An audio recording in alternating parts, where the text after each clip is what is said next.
everybody, I'm Tom Vassell, and welcome to Look Back, where I take a look at the reviews that I reviewed a year and 5 years ago and tell you what my thoughts are on them today. Now, this week, I don't have anything from a year ago. Probably was at Essen at the time. I'm not quite sure, but it seems legitimate. 5 years ago, though, I have some reviews, and it was not a great week for me when I was reviewing these games. We'll start with the worst of the worst.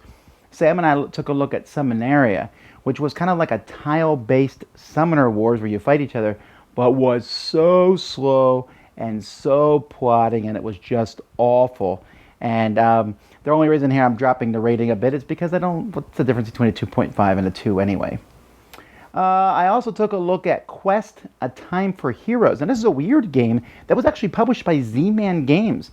And it was essentially trying to cross an RPG with a board game. It had some cool ideas, but the whole concept didn't work. It was one of those, this was during the phase where Z-Man was just printing tons and tons of games. This one just did not really hit the spot. Then Conquest Tactics. This is a game that Sam and I looked at, which again was kind of like Summoner Wars. This was, putting cards down, and it had some interesting ideas, and I thought it was pretty neat, but here's the deal. It's so forgettable that I cannot keep saying it's an approved game. It's forgettable enough that, I watched a whole review again, and I was like, that doesn't interest me at all anymore, because it just wasn't as streamlined and as good as, for example, Summoner Wars and other games that have come out lately.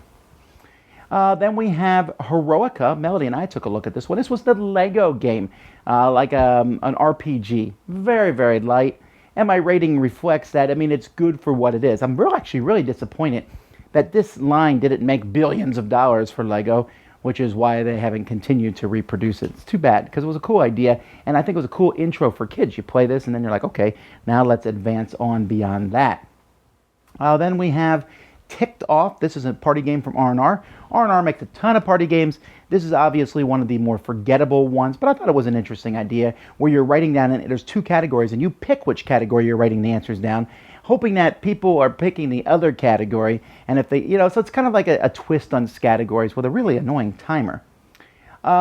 Killer Bunnies expansion, or Killer Bunnies, I'm sorry, I looked at Killer Bunnies in A Quest for the Magic Carrot, and one of its expansions, the Chocolate expansion, and Killer Bunnies is one of my guilty pleasures. It's one of those games that I like, but I know that it's not that good of a game. It's essentially a game in which you are, putting out these rabbits and shooting each other, and at the end of the game, and collecting magic carrots. And in the game, a random magic carrot wins. And if I have 10 and you have 1, I have 10 times the chances of you winning, but you still could win the game. And some people hate it.